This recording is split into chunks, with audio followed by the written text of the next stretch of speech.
Alors, le titre de cette vidéo, c'est Jésus-Christ que les chrétiens adorent est le symbole du Ku Klux Klan. Entre parenthèses, association raciste. Donc, le KKK, c'est une organisation terroriste, raciste, qui sont tristement célèbres. Parce que eux, ils ont tué des milliers de Noirs aux États-Unis. Donc, le KKK, ils sont médiatisés de par leurs actions en tant que suprémacistes blancs. Le Ku Klux Klan, eux, a fortiori, nous savons qu'ils comptent un grand nombre de crimes à leur actif, depuis la date de la fondation de leur secte. Et le peuple noir, vous devez savoir que votre foi, elle est incompatible avec celle des Ku Klux Klan. Parce que comment le maître et l'esclave vont se tourner vers le même Dieu pour le prier? Parce que s'il exauce les prières d'un, il va refuser les prières d'un autre. Par conséquent, l'autre n'obtiendra pas faveur. Et si l'esclave prie pour sortir de l'esclavage, le maître esclavagiste, lui, il va prier pour que son esclave demeure soumis et très obéissant. Donc, beaucoup de Noirs, eux, ils ont été lynchés et brûlés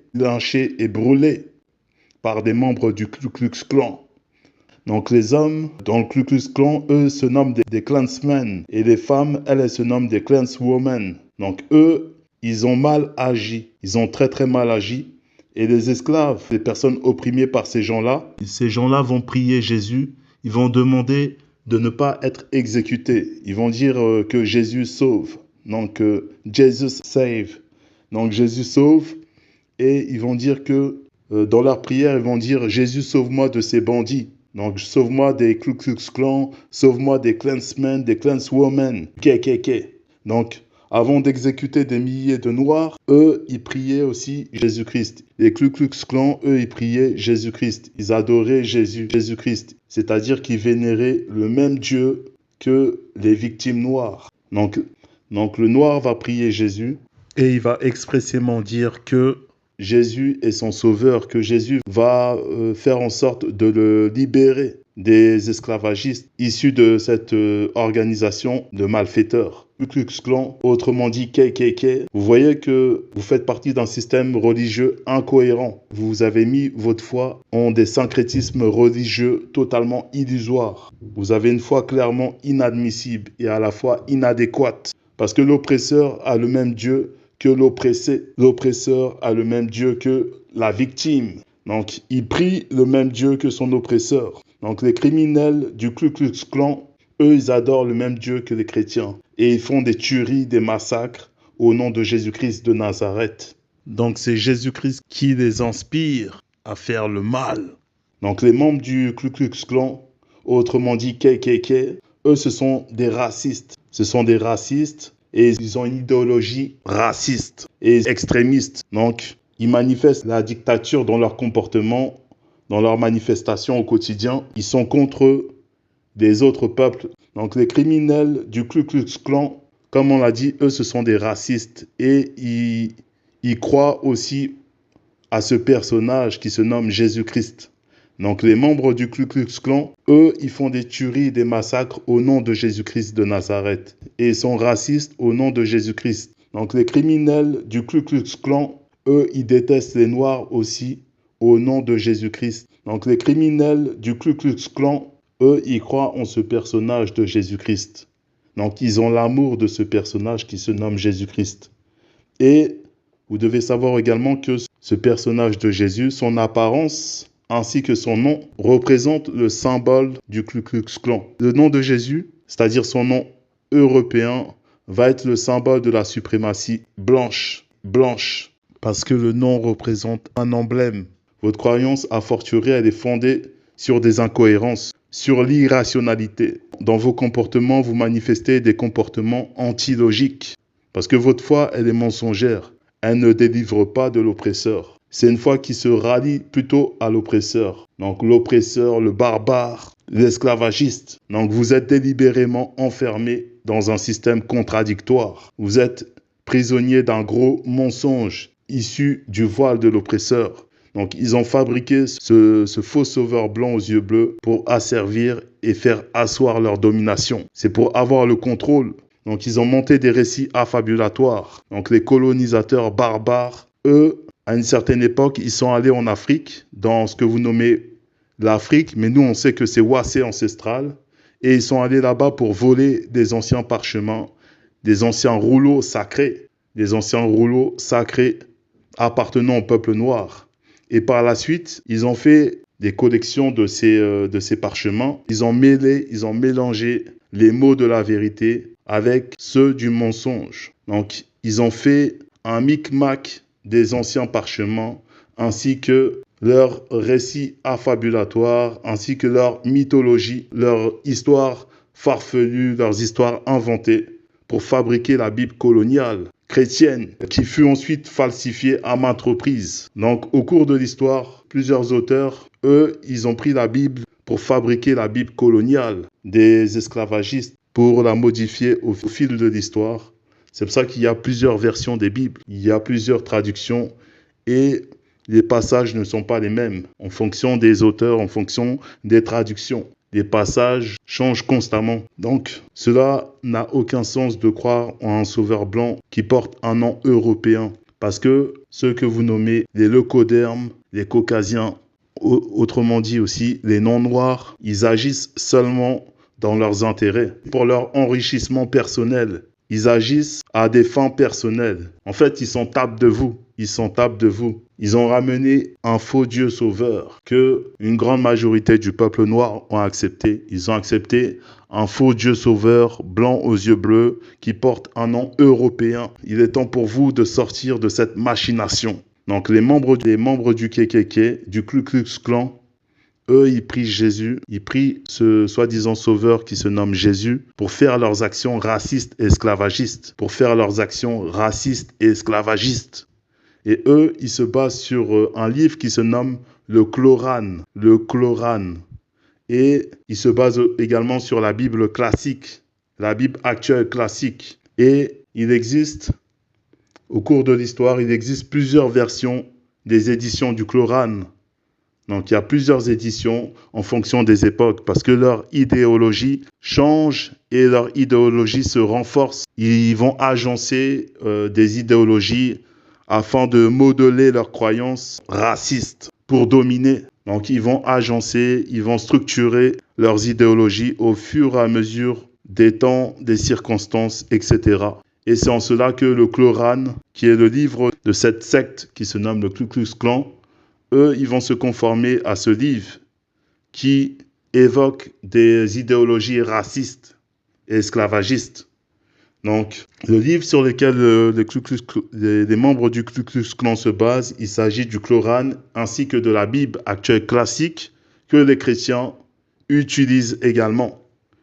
Donc, vous utilisez un livre que des racistes également utilisent. Donc, les chrétiens utilisent un livre que les racistes également utilisent. Ils utilisent un livre que les membres du Ku Klux Klan utilisent également. Donc, vous n'avez rien de différent d'eux. Vous utilisez le même support. Donc, les païens esclavagistes, idolâtres, eux, ils vont utiliser le Coran. Et le mot Ku Klux Klan, c'est un mot qui signifie cercle, famille et lumière. Donc, ils utilisent aussi ce qu'on appelle la croix enflammée. Et ils sont vêtus en costume blanc avec des cagoules en pointe. Et aussi, ils sont amenés souvent à prier avec leurs cagoules.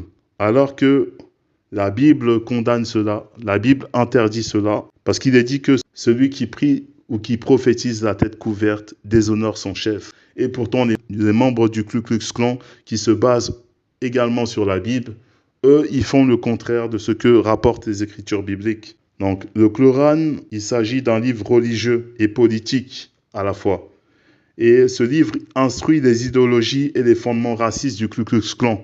De même que la Bible actuelle classique, c'est la même chose. Les chrétiens se basent sur un livre idéologique, raciste, esclavagiste. Car les pratiques KKK, elles reposent essentiellement sur les Écritures bibliques. Donc, il y a plusieurs passages qui parlent de cela. Nous allons prendre quelques passages pour que vous puissiez voir que les membres du KKK, les membres du Ku Klux Klan se basent aussi sur la Bible, et mettent des actions en application. Mais avant cela, on va on va déjà vous dire que le nom de Jésus, c'est un nom européen. Dans le mot européen, il y a le mot euro. Et euro, il s'agit d'une fausse divinité dans la mythologie grecque. Donc le nom de Jésus est un nom européen. C'est un nom qui a strictement rien à voir avec la civilisation noire. Je répète, le nom de Jésus est un nom européen. C'est un nom qui a strictement rien à voir avec la civilisation noire. Et d'ailleurs, si vous montrez à des Noirs l'orthographe du nom de Jésus dans la langue grecque ainsi que dans la langue latine, donc la grande majorité seront incapables de vous dire que le nom qui figure sur le support que vous leur montrez est le nom qu'ils adorent. Plusieurs d'entre eux seront incapables de dire qu'il s'agit du nom de Jésus-Christ. Et ce nom européen est associé aux civilisations païennes et esclavagistes. Dans le mot européen, il y a le mot euro, qui est un faux dieu dans la mythologie grecque, en tant que divinité du vent. Et dans le mot européen, il y a le mot péen qui apparaît. Et péen, il s'agit d'un dieu guérisseur dans la mythologie grecque. Donc les Européens, le mot européen, c'est un mot qui est associé à plusieurs fausses divinités dans la mythologie grecque. Donc le nom de Jésus, qui est un nom européen, est déjà associé à des fausses divinités issues des civilisations barbares et esclavagistes. Donc dans le mot Ku Klux Klan, il y a le mot Ku Klux qui signifie cercle.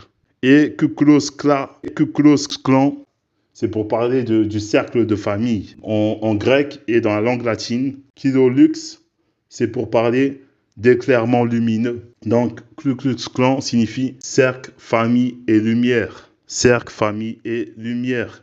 Donc, cercle, famille et lumière. Le diminutif de Kilolux, c'est Klux, qui signifie éclairement lumineux. Donc, Ku Klux Klan signifie cercle, famille, lumière. Et dans la traduction officielle de la liturgique, dans Josué 7 au verset 13, il est dit ceci: « Lève-toi, sanctifie le peuple. Tu diras, sanctifiez-vous pour demain, car ainsi parle le Seigneur, Dieu d'Israël. Un anathème est au milieu de toi, Israël. Tu ne pourras pas faire face à tes ennemis, tant que vous n'aurez pas écarté l'anathème du milieu de vous.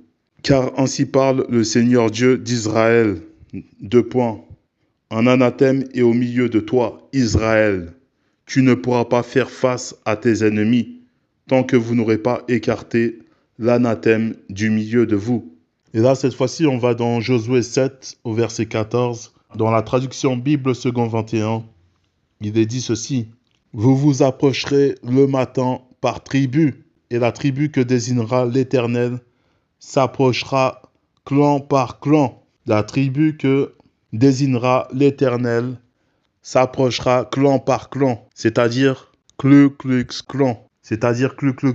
Le clan que désignera l'Éternel s'approchera famille par famille, puis la famille que désignera l'Éternel s'approchera homme par homme. » Donc dans Josué 7 au verset 13, il est dit que, dans Josué 7 au verset 13, il est dit ceci, dans la traduction officielle de la liturgique, il est dit ceci: « Lève-toi, sanctifie le peuple.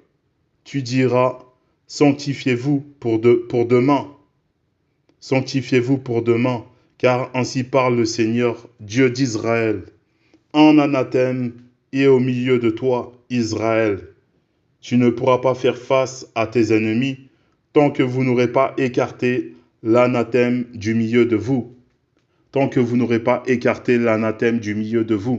Et eux, ils vont se considérer comme le peuple d'Israël, en tant que suprémacistes, en tant que race supérieure, en tant qu'individu élu, soi-disant élu, en tant que peuple d'Israël, peuple du Créateur. Dans les Écritures, il est dit que tant que vous n'aurez pas écarté l'anathème du milieu de vous, vous ne pourrez pas faire face à l'ennemi. Donc c'est écrit dans Josué 7 au verset 13, il faut écarter l'ennemi.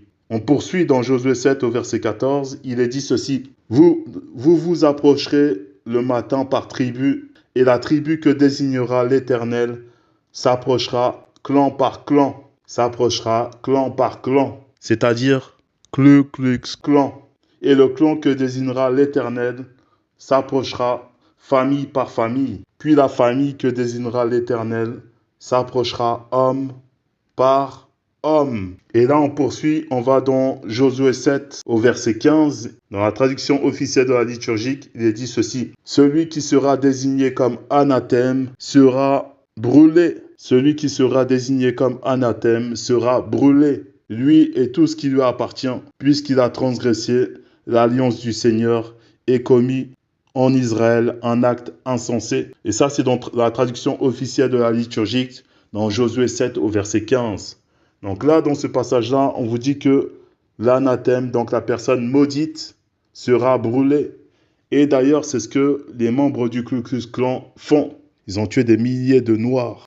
Et la personne qu'ils vont considérer comme étant anathème, comme étant maudite, va être lynchée et brûlée. Lynchée et brûlée. Brûlée. Et va être brûlée. Donc, c'est pour ça qu'il est dit, celui qui sera désigné comme anathème sera brûlé par les membres du Ku Klux Klan.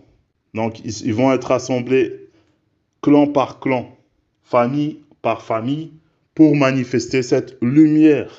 Et la personne qu'ils vont considérer comme étant anathème, qui devra être écartée du peuple et qui devra être exécutée, brûlée, qui devra être incinérée, qui devra être brûlée. Ils ont tué des milliers de Noirs. Ils ont tué des milliers de Noirs. Et c'est ce que les membres du Ku Klux Klan manifestent dans leur quotidien. Ils brûlent des personnes. Donc c'est ce que les Écritures rapportent et c'est ce que les membres du Ku Klux Klan manifestent dans leur quotidien. Donc aussi, il est important aussi de dire que les Écritures bibliques sont simples à comprendre. Dans les Écritures bibliques, il est dit « Celui qui est pendu au bois est un objet de malédiction ». Donc cette représentation de Jésus est la malédiction en personne, selon les Écritures bibliques. Et les catholiques qui font cette représentation de Jésus et qui la mettent dans leurs institutions religieuses, les Écritures vous rapportent ici qu'il s'agit d'un objet de malédiction. Parce qu'il est dit que une personne qui est pendue au bois est un objet de malédiction. Donc lorsque vous faites rentrer cette croix-là, selon les Écritures bibliques, il s'agit d'un objet de malédiction. Parce qu'il est dit que une personne qui est pendue au bois, il s'agit d'un objet de malédiction. Donc le fait de représenter Jésus sur une croix, il s'agit d'un objet de malédiction, selon les écrits bibliques. Et aussi, vous devez savoir que le nom de Jésus était aussi mis sur la croix. Le nom de Jésus était mis sur la croix et il y avait l'inscription sur le poteau de Jesus Nazarien Rex Yehuderum, qui signifie Jésus le Nazaréen, roi des Juifs. L'acronyme c'est INRI. Donc, dans la Bible, dans Matthieu 27 au verset 37, il est dit « Au-dessus de sa tête, on plaça une inscription indiquant la cause de sa condamnation. Indiquons la cause de sa condamnation. 2 points. Celui-ci est Jésus, le roi des Juifs. » Dans le passage de Matthieu 27 au verset 37, il est dit qu'au-dessus de la tête de Jésus, il y avait une inscription indiquant « Celui-ci est Jésus, le roi des Juifs. » Donc, cette pancarte qui était associée au poteau faisait un avec la malédiction parce qu'elle était en contact avec le poteau, elle était en contact avec la croix. Et il est dit que celui qui est sur le poteau, une personne qui est pendue au bois est un objet de malédiction. Celui qui est sur le poteau est malédiction. Donc le nom de Jésus est sur le poteau. Donc le nom de Jésus fait un avec la malédiction. Et ce personnage de Jésus fait un avec la malédiction. Et c'est pour ça que lorsque vous introduisez ce personnage ainsi que ce nom dans ce que vous nommez l'Afrique, il y a bien évidemment le malheur qui va s'abattre. Le malheur qui va s'abattre. Il y a le malheur qui va s'abattre. Parce que vous introduisez un personnage avec un nom qui sont eux-mêmes maudits selon les Écritures bibliques. Qui sont eux-mêmes maudits. Parce que le nom de Jésus était inscrit au-dessus de la tête de Jésus lorsqu'il était sur la croix et dans d'autres versions sur le poteau. Donc lorsqu'il était sur la croix, sur le poteau, il y avait l'inscription « Jesus Rex Yehuderum. C'est pour dire que Jésus est le roi des Juifs. Par rapport à ça, toutes ces personnes qui vont introduire le nom de Jésus dans leur vie, qui vont introduire ces images religieuses dans leur vie, c'est pour dire que les Écritures rapportent que tout ça, c'est associé à la malédiction. C'est écrit, vous pouvez vérifier. Tout est écrit, vous pouvez vérifier. Donc, l'Oba, l'unique créateur vrai et véritable, c'est encore glorifié.